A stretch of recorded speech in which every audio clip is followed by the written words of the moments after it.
Coming up on AgweekTV, we're at the Grand Farm Innovation Campus, where we'll see the latest in ag tech. NDSU announces a groundbreaking new innovation corridor to attract the best in ag business. Area fire departments test out a new use for soy, a safer, cleaner firefighting foam. And despite a shortage of ag teachers, we'll visit one of the region's newest high school ag programs.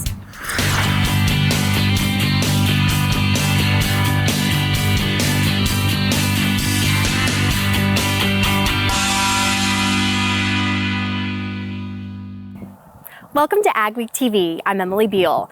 This week, we are coming to you from the Grand Farm Innovation Campus in Castleton, North Dakota. We'll be looking at what Grand Farm is bringing to the region's agriculture industry. Joining me now is the Executive Director of Grand Farm Innovation Campus, Dr. William Adderholt. Dr. Adderholt, go ahead and tell me about the Innovation Campus. Yeah, thank you for having me here.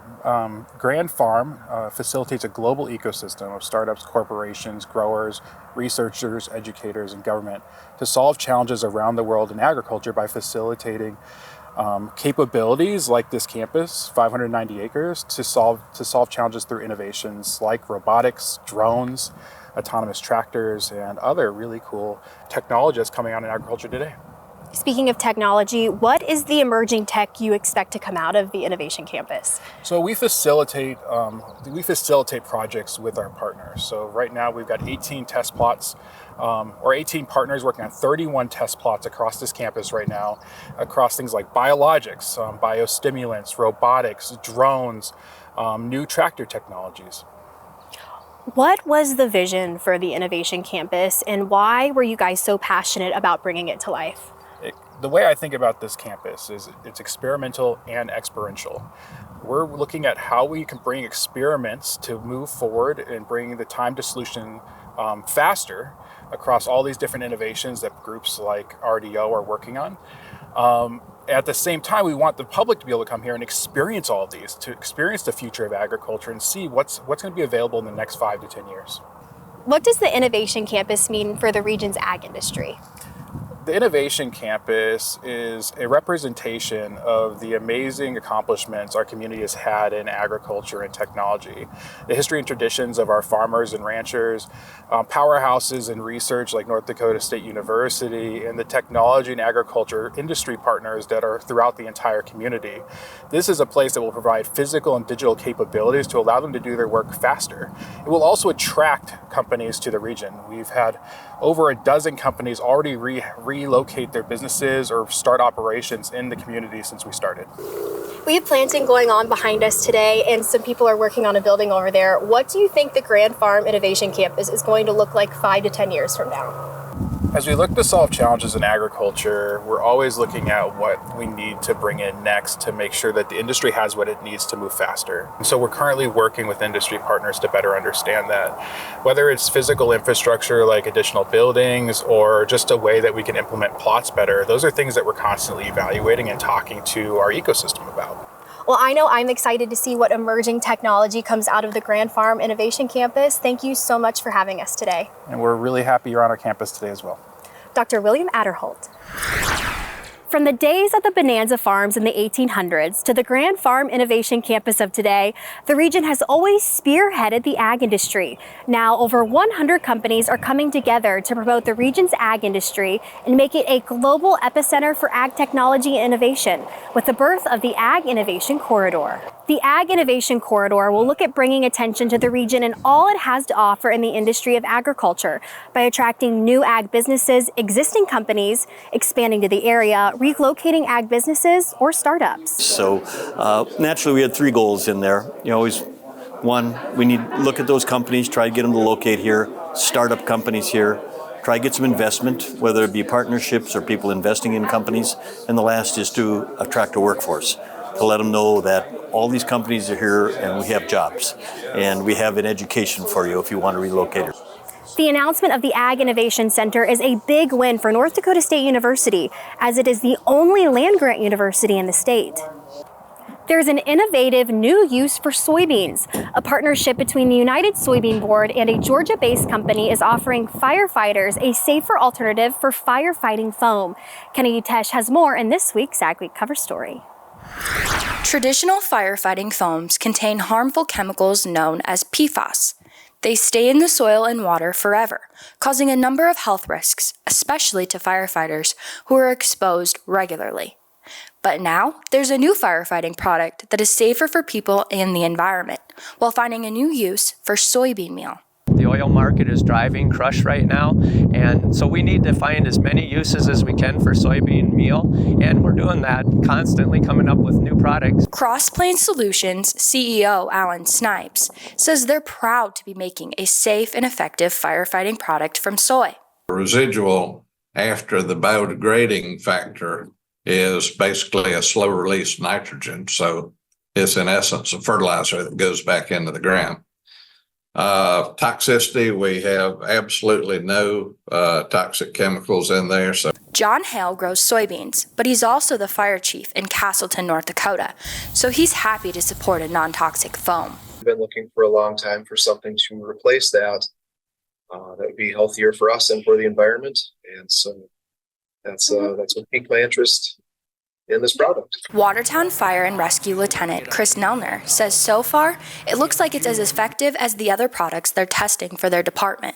We're excited. It's something new, and just we are in the heart of soybean country.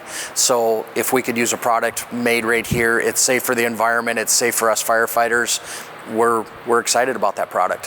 In Watertown, South Dakota, this is Kennedy Tesh for AgWeek. Up next on AgweekTV, we'll show you what's new at the Grand Farm Innovation Campus.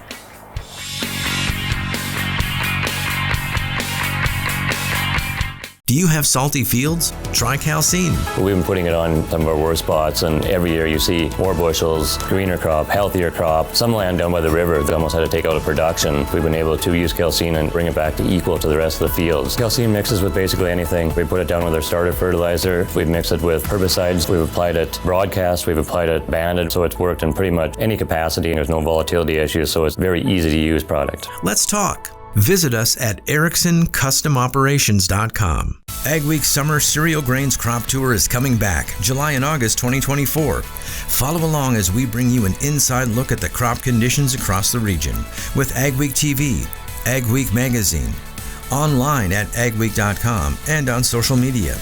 Contact your AgWeek rep or email ads@agweek.com for value pack sponsorship opportunities today, and align your brand next to premier content on the AgWeek Cereal Grains Crop Tour this summer. Attention farmers, increase your revenue and prevent compaction from squeezing your profits with PTG's Central Tire Inflation System, now offered at OK Tire and Service. All controlled from the tips of your fingers, ensuring increased yield and improved fuel economy by adjusting your tire pressure within minutes. You are ensuring the best performance from your tractor on the field and off the field, compatible with any radial tire. Call the OK Tire team today or visit oktireinc.com to learn more. There's no easy button, no guarantees, or promises of a good year. This is farming. It's unpredictable and demanding, with long days and sometimes stressful nights. It's weathering the storms and coming out successful. Farming isn't for everyone. We thank those who make it their life, because it is for everyone. Hamilton System Inc. in Drayton, North Dakota is the North American distributor of the Fantini corn and sunflower header. Both the L03 corn head and the G03 sunflower head have a simple, high-efficiency, low-maintenance PTO-driven gearbox, which eliminates slippage and power loss even in the most trying conditions. These heads are built with a solid one-piece frame and tubular steel construction that will withstand the harshest field conditions. Available in models from 4 to 18 rows, they adapt to any combine and come with a 4-year warranty on the transmission units. Exciting things are taking place here at the Grand Farm Innovation Campus. Kennedy Tesh has more. Hands down, we are leading in precision agriculture. North Dakota Senator John Hoeven is excited about the potential of the new Innovation Campus shop at Grand Farm. He joined other elected officials, ag, and business leaders for the grand opening. It's the culmination of years of work between a number of ag and tech groups. This is a partnership like none other in the world of precision agriculture. Without a doubt, North Dakota is leading this country and the world really in precision agriculture. For Dennis Camisot, CEO of Frontier Precision, Grand Farm will give farmers easier access to solutions to problems on the farm. Oh, I think it's huge. Being able to showcase the really advanced technology out here that growers are going to need in the future to be productive and be profitable. And I think that's the most exciting part about it, because there's not really one place that can showcase all of this technology. Grand Farm is also led by a grower advisory board. Farmers from around the state will provide insight on the challenges and issues producers face. Oaks farmer Kyle Courtney is one of 11 producers on the board. I think it's great that they're starting to work with these technologies before they come mainstream, so producers can come out and see Grand Farms, what they're building, and look at these technologies actually getting used in the field to see if it would work for their operation. I think that's an invaluable aspect, and it gives us a glimpse around the corner to see what's coming. In Castleton, this is Kennedy Tesh for AgWeek. The Midwest Ag Summit took place in Fargo earlier this week. AgWeek was there and learned more. Technology is changing the face of agriculture.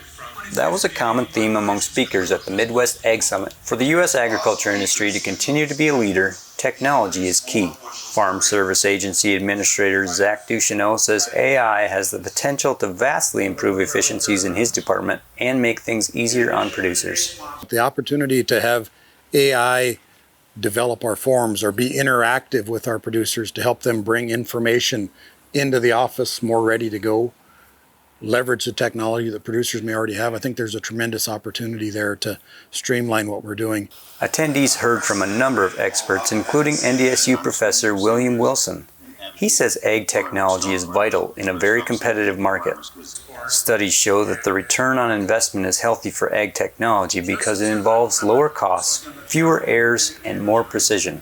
Any way that you can be more efficient and minimize that cost is helpful, and a lot of those tools apply to many farmers in this part of the regions. Krista Swanson, lead economist for the National Corn Growers Association, says the seed itself is one of the best technologies allowing farmers to do more with less. The development in seed has been, so impressive and has made a huge difference for farmers. The amount of corn that we can grow per acre has increased with those improvements in biotechnology and seed developments. And the experts say even if a producer is ready to jump into new technology, they first need to make sure it's right for their crops or geography.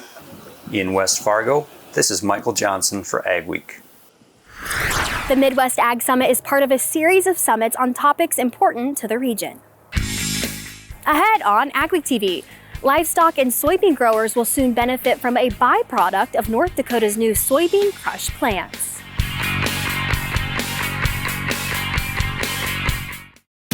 When it comes to grain storage and handling solutions, one call does it all. Gateway Building Systems is one of the largest Brock bin dealers in the U.S. Our expert team is dedicated to creating a customized plan for your future success. Expanding your operation has never been easier with our range of Brock solid bins, grain dryers, conveyors, and more. As your trusted partner, we are committed to serving the needs of farmers. Take the first step toward success and call Gateway Building Systems today. Power Rich Fertilizer is a leading provider of macro and micronutrient fertilizers customized for you. Our products, including granular and liquid foliars, are designed to enhance your crop's yield and disease resistance. We're here to help you get the most out of your crop with our incredible products. To learn more, call Steve Jerolimic at 701-799-2672. Discover the Power Rich difference. Contact us today. The simplicity, it's a complicated planter, but it's also simple. That row meter is just very simple and it just seems to work. I like that just having that tube delivering the seed with an airstream and not having to have extra belts on it or extra electric motors and stuff. A lot of this machinery seems like it's almost getting overly complicated. The simpler that it can work, but do what it's supposed to do, I think this machine can definitely do that. My name is Dawn, and this is my husband, Trent. I've been ranching ever since I was a little girl. And I married into it. We believe that if you take care of your land, it will give back to you and to your future generations. We value the helpfulness of finding the information and guidance we need in one place. Thankfully, the Dakota Legacy Initiative can provide just that for us. Visit DakotaLegacyInitiative.com for more information.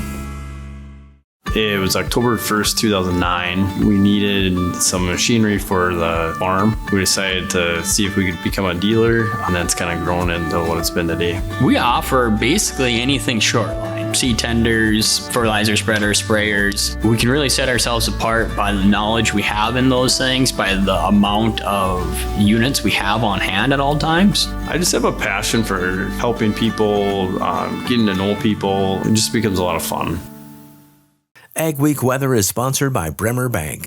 Connect with a banker today at bremer.com. What kind of weather can the region expect as we head into the heart of June? Here's John with our AgriWeather Outlook. Active weather pattern as we go through the month of June. Specifically for the northern plains, it's looking quite rainy. Northern plains, areas of the Great Lakes as well. We'll take a look at what's causing that and where specifically those rainy areas are likely to be over the next couple of weeks. The heat in the country, other than down south where it's always hot in the summertime, is shifting more toward the Corn Belt. By that I mean areas like Iowa eastern, east of there, and kind of going south of the northern plains.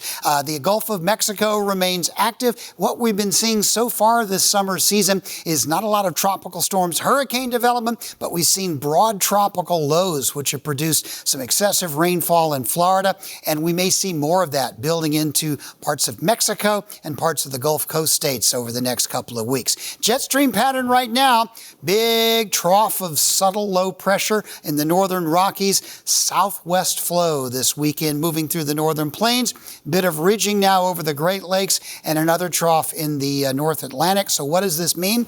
This part of the world gets stormy. Little waves come in off the Rockies, move out over the plains. Whenever the jet stream is flowing from southwest to northeast, that tends to mean active weather. And this time of year, with warmth and humidity being pulled northward, we're seeing the ideal situation for showers and thunderstorms to be developing throughout this region. Now, as we go through the week, a pretty broad area of cool weather is going to drop down through Alberta, Saskatchewan, and some of that will even build into the United States. And by cool, I'm talking like daytime highs in the 50s and 60s, so some really not unusually cool, but almost out of season, way cooler than average. This will last likely a few days, mostly because this storm track is likely to produce some significant rain, and some of that will be rain-cooled air, and then a lot of cloudy weather, which will help keep temperatures well below average for June. Now, as we get toward the end of the week, still going to see a lot of 90-degree temperatures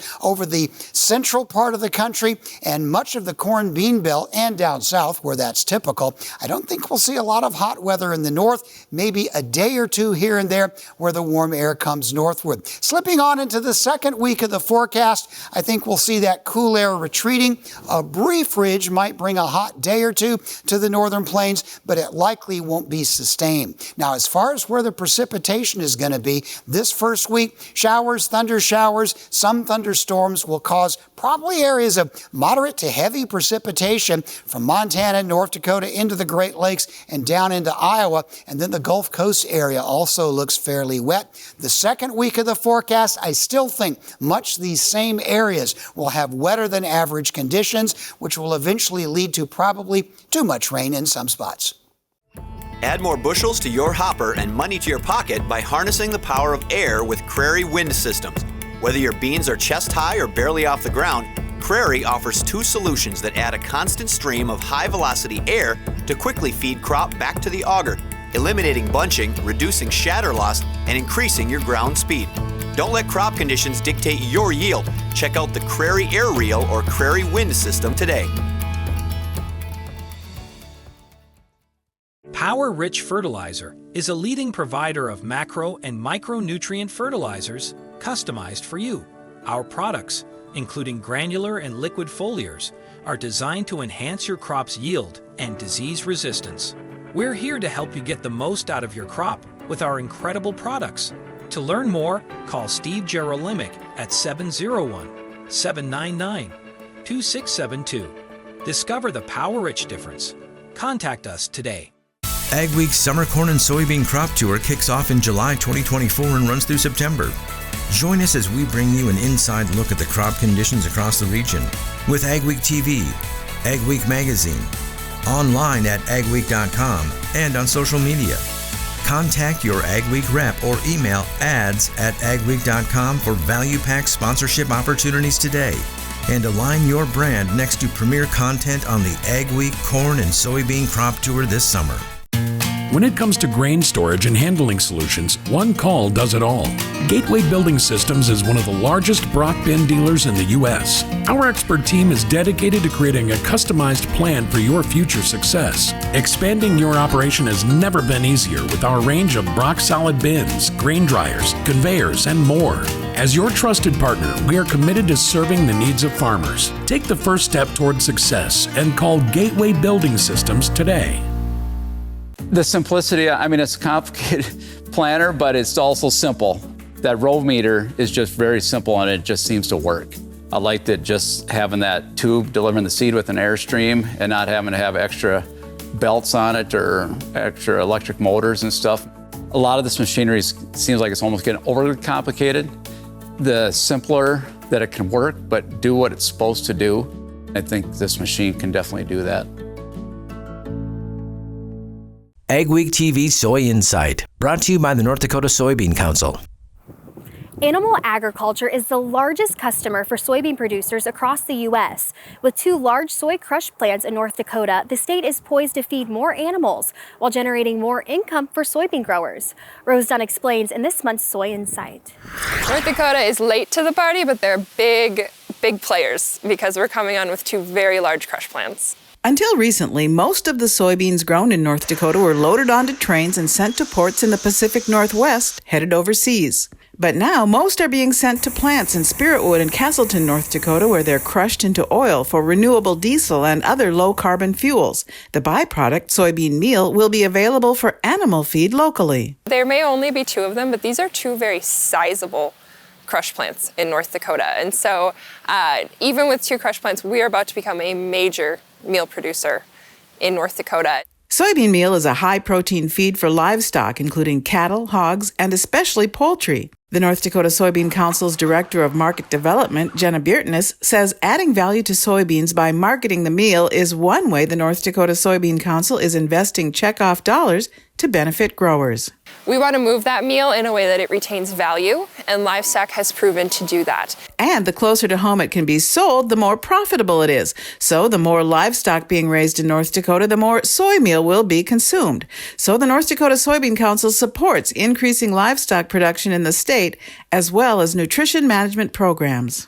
So right now in states like Minnesota, there's a big poultry industry that can use a lot of the soybean meal that they produce. In states like Iowa, there's a big swine industry that can use a lot of the soybean meal they produce.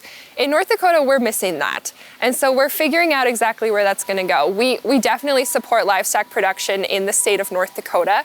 Biertness also says they're working to expand soy meal sales to livestock producers across the country. In Fargo, this is Rose Dunn for AgWeek. Biertness estimates the 2 soybean crush plants in North Dakota will generate more than 3 million metric tons of soybean meal a year. Still ahead on AgweekTV, we'll take you to one of the region's newest high school ag programs. Attention farmers, increase your revenue and prevent compaction from squeezing your profits with PTG's Central Tire Inflation System, now offered at OK Tire and Service. All controlled from the tips of your fingers, ensuring increased yield and improved fuel economy by adjusting your tire pressure within minutes. You are ensuring the best performance from your tractor on the field and off the field, compatible with any radial tire. Call the OK Tire team today or visit oktireinc.com to learn more. It was October 1st, 2009. We needed some machinery for the farm. We decided to see if we could become a dealer, and that's kind of grown into what it's been today. We offer basically anything short line. Seed tenders, fertilizer spreaders, sprayers. We can really set ourselves apart by the knowledge we have in those things, by the amount of units we have on hand at all times. I just have a passion for helping people, getting to know people. It just becomes a lot of fun. There's no easy button, no guarantees, or promises of a good year. This is farming. It's unpredictable and demanding, with long days and sometimes stressful nights. It's weathering the storms and coming out successful. Farming isn't for everyone. We thank those who make it their life, because it is for everyone. Do you have nutrient deficiency issues? Use AgweEK nanotechnology. The nanotechnology is able to get in the plant quicker and faster. We apply it a couple different times throughout the year depending on which crop it is. It's used, like I say, in spring. We use it in furrow with the sugar beets. We apply some of it as a foliar late season in the sugar beet harvest. We apply it as a foliar and as in furrow with the beans too, so it can be used spring, fall, late fall. We've used it all the seasons. Let's talk. Visit us at EricksonCustomOperations.com. Hamilton System Inc. in Drayton, North Dakota is the North American distributor of the Fantini corn and sunflower header. Both the L03 corn head and the G03 sunflower head have a simple, high-efficiency, low-maintenance PTO-driven gearbox, which eliminates slippage and power loss even in the most trying conditions. These heads are built with a solid one-piece frame and tubular steel construction that will withstand the harshest field conditions. Available in models from 4 to 18 rows, they adapt to any combine and come with a 4-year warranty on the transmission units. Ag education has continued to expand across South Dakota. Ariana Schumacher gives us a look at one of the state's newest programs. 56 students are now receiving an agricultural education and FFA experience here in this classroom. This is a program that was started just 2 years ago. No one really prepares you for the challenges that you will face starting a new program and how much work it truly does take, but it has truly been rewarding. I think it's a good opportunity for everybody. You can really learn new things and learn what agriculture is about, because that's a really big part of our community and it helps all the students understand that. Having an ag class in his high school has had a big effect on Braden Small's plans for his future. I actually want to become an ag teacher, so I take everything that my teacher's given me. I soak that in, I kind of learn how she teaches, and it's kind of probably going to be my teaching style. I have seen a lot of growth from a lot of these students, seeing those success stories with students coming out of their shell and developing leadership skills, as well as a love for agriculture that they may not know that they have, has been really rewarding for me and what I really look forward to the most with my students. Whether or not these students are involved directly in agriculture, this education is preparing them with skills they can use throughout their lives. Because you really learn a lot about being a leader and getting to know people that you wouldn't have the chance to. Some of the lessons I've learned, like I didn't make it to state this year, and I know that I wanted to earn it, so I didn't just want it given to me. So now that I know what it's like to not earn something, I'm ready to focus next year and get state next year. In Langford, South Dakota, this is Ariana Schumacher for AgWeek. In October, the Langford chapter plans to attend national convention for the first time. They're also looking at expanding the chapter and hope to add a greenhouse and some new additions to their shop workspace. We appreciate you watching AgWeek TV from the Grand Farm Innovation Campus near Castleton, North Dakota. Remember to check us out daily on Facebook, Twitter, Instagram, and TikTok to keep up on all your ag news. Have a wonderful week, everyone.